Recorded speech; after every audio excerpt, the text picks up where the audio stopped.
Si viste La Sociedad de la Nieve, quédate que este video es para vos. Te voy a explicar lo que sucedió astrológicamente en el momento del accidente. Lo que hice fue levantar una carta del evento, ya que conseguí la hora exacta del accidente y tenemos también el lugar específico donde ocurrió. Entonces lo que podemos ver es un gráfico que nos da cuenta de la energía disponible en ese momento. Ahora, vemos que en el momento en el que retoman el viaje desde Mendoza, la luna se encontraba en Sagitario haciendo una conjunción con Júpiter, el planeta regente de Sagitario, que se encontraba a la vez en Capricornio. Pero ellos hablaban de este clima festivo que había al momento de retomarse el vuelo. Había una sensación de alegría, de festejo, también de optimismo. Y por otro lado, se habla de que el piloto fue quien tuvo responsabilidad por un probable exceso de confianza, ¿no? Que se hace efectivo cuando la luna está en Sagitario en conjunción a su regente, que es Júpiter. Es un poco la tendencia a nivel energético. Ahora, a las 15:24, que es el momento en el que el piloto da aviso de que ya pasaron Curicó, que efectivamente luego pudimos saber que no fue así, pero a esa hora exacta, que fue el último mensaje que se recibió por parte del piloto, podemos ver que la luna acababa de ingresar al signo de Capricornio. Y esto es un cambio en el mood energético, en el mood emocional. Porque por un lado, esto habla de un cambio incluso a nivel de clima, porque cuando la luna pasa por el signo de Capricornio, o hay muchos planetas en este signo, podemos ver que como está regido por Saturno, que es un planeta frío, tiende a bajar un poco la temperatura. Y en principio este clima tan extremo, tan frío, es parte de esta luna en Capricornio, que además estaba en conjunción a Júpiter, que expande todo lo que toca, también en el signo de Capricornio. Eso por empezar. Pero vemos que inmediatamente, una vez que sucede el accidente, los que quedan ilesos, tienen este sentido de responsabilidad que es muy propio de la luna en Capricornio. Empiezan a organizarse, empiezan a sacar los asientos, a sacar a las personas heridas, a ayudar, este sentido de responsabilidad social que es propio de la energía de Capricornio, y que también se pusieron ciertas reglas. Una de esas reglas era no expresar quejas. Esta sensación de represión emocional, ¿no? De que a algunos incluso les costaba sentir, conectar con las emociones, con el dolor, porque estaban más conectados con el instinto de supervivencia, lógicamente, procesando todo lo que acababa de ocurrirles, pero también estaba esta sensación de que no podían permitirse decaer. Ahora, analizando los viajes, Mercurio y Júpiter son dos planetas que representan los viajes. Mercurio más bien para viajes cortos, Júpiter para viajes largos. Pero vemos que por un lado Mercurio estaba en Escorpio y el signo de Escorpio está regido por Marte y Plutón, que estaban haciendo una conjunción que no era partil, no era exacta en grados matemáticos, pero estaban en una conjunción haciendo una cuadratura a la Luna y a Júpiter, que es el otro planeta regente de los viajes. Es una tensión muy extrema. Siempre que Marte está en conjunción a Plutón, podemos ver que pueden haber acciones destructivas, pero que también hay acciones con un gran poder de transformación, de regeneración, con una gran fuerza vital, coraje, una voluntad indomable para conseguir objetivos, con esta tendencia a todo o nada. Es un aspecto muy propio de atletas que pueden desarrollar disciplina, tienen alta energía, son deportistas y tienen esta necesidad de empoderamiento y de poder autocontenerse.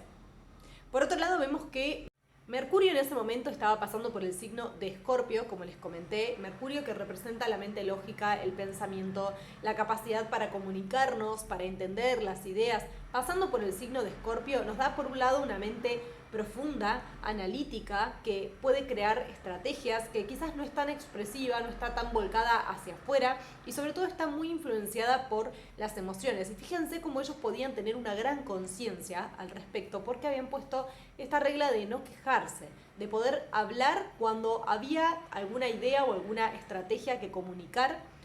Fíjense cómo también se hablaba de temas tabú, como es la antropofagia. También estaba muy presente este tema del silencio. Cuando Mercurio pasa por signos de agua y sobre todo por Escorpio, que es el signo de mayor profundidad a nivel emocional, tiende a no expresarse tanto a través de las palabras. Las personas que tienen esta posición natal suelen ser más bien silenciosas o tienen este halo de misterio, de que les gustan los temas más esotéricos o que al menos no son tan expresivos, ¿no? Y algo que estaba muy presente en ese momento y en ese evento era el silencio propio del lugar en el que se encontraban, ¿no? Que había un silencio absoluto y aterrador por momentos. También podemos ver que en ese momento el Sol se encontraba en el signo de Libra haciendo una conjunción con Urano. El Sol representa nuestra identidad y nuestra conciencia. Urano son los cambios, los imprevistos, los grupos, la amistad.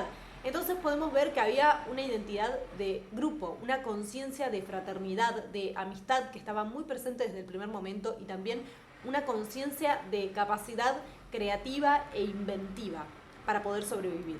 Por otro lado, esta conjunción entre el Sol y Urano se da en la casa 9, que es la zona del extranjero, de los viajes largos, donde podemos ver que hubieron situaciones inesperadas, que las cosas se dieron de manera diferente a como ellos pensaban, que hubieron muchos imprevistos. También Venus, el planeta regente de Libra, en ese momento se encontraba en el signo de Virgo. Venus en Virgo da amor a través del servicio, del cuidado al otro, de atender sus necesidades, temas de salud muy presentes con Venus en Virgo, y además estaba haciendo una cuadratura con Neptuno, que estaba en Sagitario en ese momento. Y lo que podemos observar es que esto brinda una tendencia a que hayan desilusiones, a que hayan situaciones de confusión, a que algo se disuelva.